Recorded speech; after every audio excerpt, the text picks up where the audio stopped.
Hello mga bata! Magandang araw! Ako nga po pala si Teacher Jenica at narito ako para magbahagi sa inyo ng panibagong kwento. Bago po yun, tayo po muna ay mag-action song.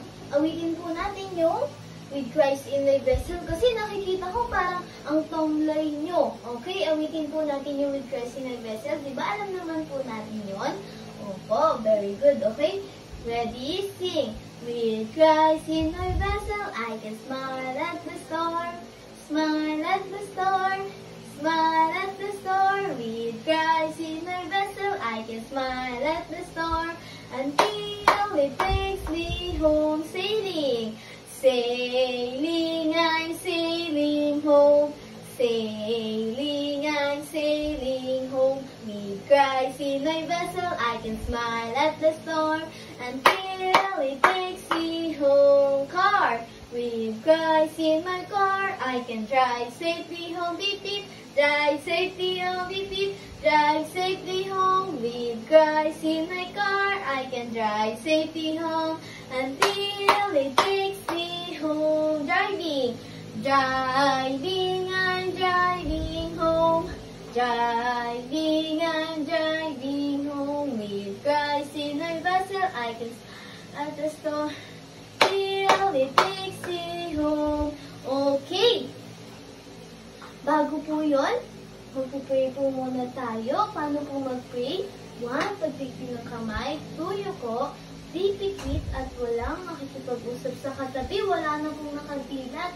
Kasi ang Panginoon yung pinakausap natin. Let's pray, Panginoon.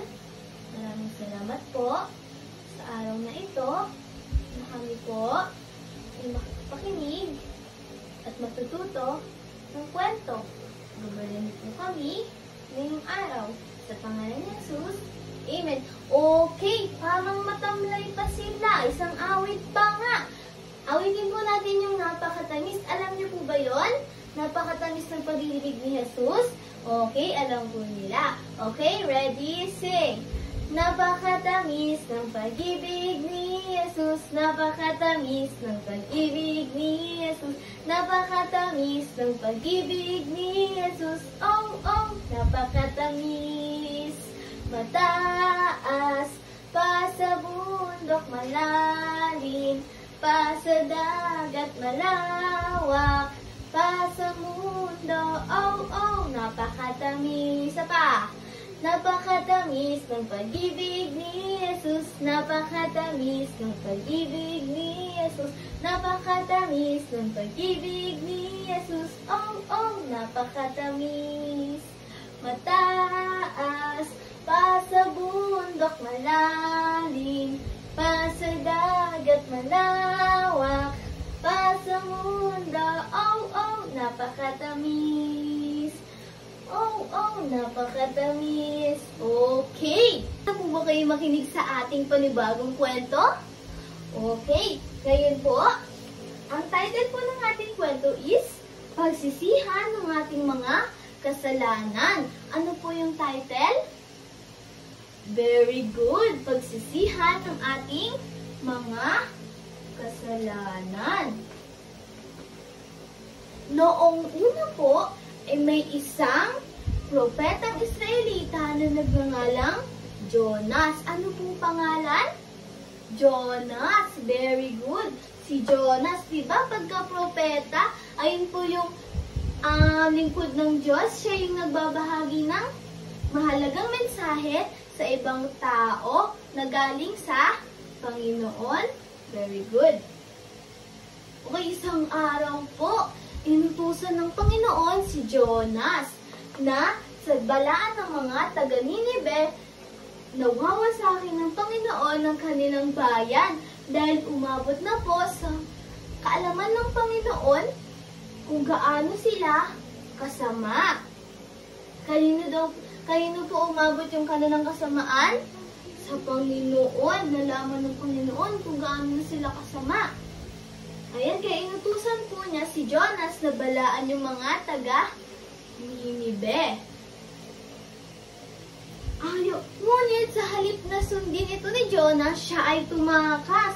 Ayaw niya sabihin sa taga-Ninive Ayaw niya balaan yung taga Ninibe dahil gusto niyang mapahamak ang mga taga Ninibe kasi kaaway po nila yung mga taga Ninibe. Kaya siya ay nagpasyang maglakbay patungo ng Tarshish. Sumakay po siya ng barko. Saan po siya patungo? Sa Tarshish. Very good. Sumakay siya saan?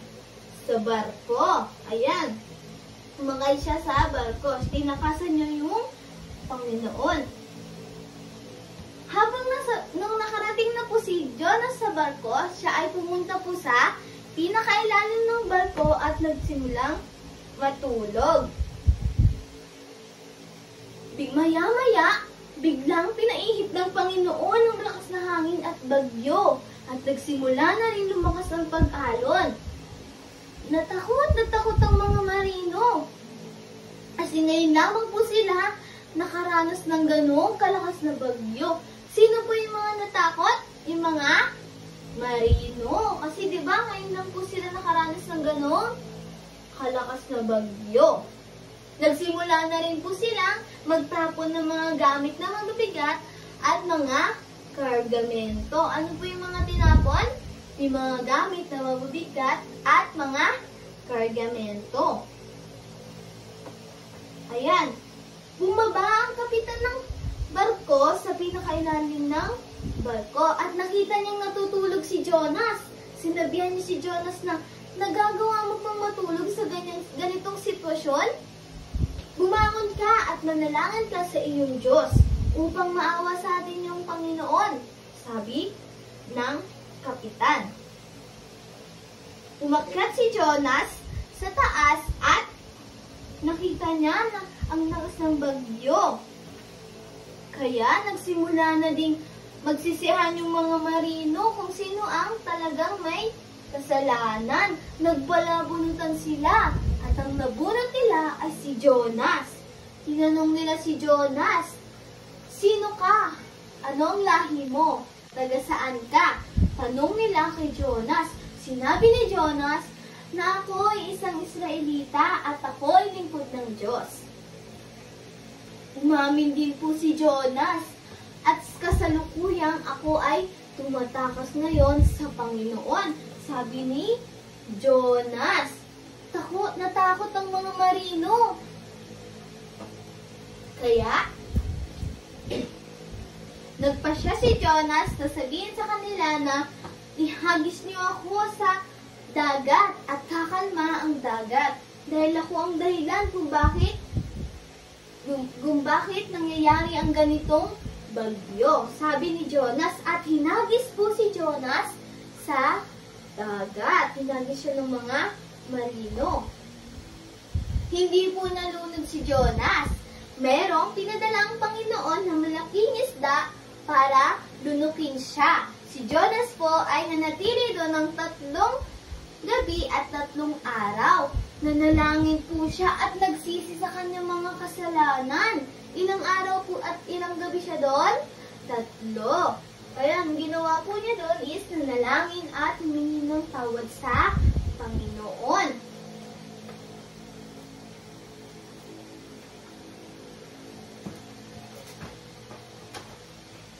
Sa wakas, sinunod na ni Jonas ang utos ng Diyos.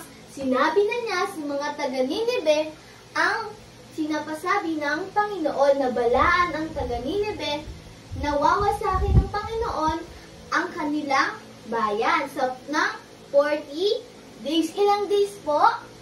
40 days. Nagdamit ng panluksa yung mga tao doon at narinig din po yun ng hari. At siya din po ay nagdamit ng panluksa at sinabi niya sa mga taga-Ninibe na manalangin. Kaya po sila nagdamit ng panluksa is para ipakita na sila po ay nagsisisi sa kanilang mga nagawang kasalanan. At sila po ay nalalangin, humingi ng tawad sa Panginoon. Nung makita po ng Panginoon yon is naawa yung Panginoon. Kaya hindi na po sila ipapapatay ng Panginoon. Diba? Napakabuti ng Panginoon sa atin kahit tayo ay makasalanan. Diba kahit si Jonas, hindi niya sinunod yung utos ng Diyos. Ano ginawa sa kanya? Pinarusahan siya, diba? Pero, nung nanalangin siya at humingi ng tawad, pinatawad siya ng Panginoon. Kahit tayo makasalanan, is papatawarin po tayo ng Panginoon. Diba binigay niya nga po yung kanyang kaisa-isang anak na si Jesus para bayaran yung ating mga kasalanan. Hindi natin deserve yun, diba? Dapat sa impyerno tayo mapupunta, pero dahil mahal tayo ng Panginoon, binigay niya yung kanyang bugtong na anak na si Jesus para sa atin. Kahit hindi natin yung deserve, binigay niya sa atin. Okay. At binigyan niya din po tayo, di ba, ng libreng regalo na buhay na walang hanggan sa langit. Sino po gustong tanggapin yon? Okay, tayo po tayo. O, paano po mag-pray? 1, pagdikitin ng kamay. 2, yuko. 3, pikit at walang makikipag-usap sa katabi. Sige po, let's pray. Panginoon, salamat po sa natapos na aralin. Panginoon, patawarin niyo po kami sa aming mga kasalanang nagagawa. Pinapapasok po namin kayo sa aming puso bilang Diyos at sariling tagapagligtas. Mahal po namin kayo. In Jesus' name we pray. Amen. Saan po natin siya tinanggap? Sa puso bilang Diyos at sarili nating tagapagligtas. Okay. Okay, bago po magtapos ang ating aralin, meron po akong share sa inyo na memory verse. Okay, basahin ko po muna ha. And Joel 2:13. And rend your heart and not your garments, and turn unto the Lord your God, for He is gracious and merciful, slow to anger, and of great kindness, and repented Him of the evil. Diba? Ang sinasabi po sa memory verse na ito is, kahit po tayo ay nagkasala, ang gagawin lang po natin is mananalangin at hihingi ng tawad sa Panginoon at maaawa po sa atin yung Panginoon. Diba napakabuti po ng Panginoon? At dito po nagtatapos ang ating aralin na pinamagatang pagsisihan ng ating mga kasalanan. Yun lamang po, hanggang sa muli!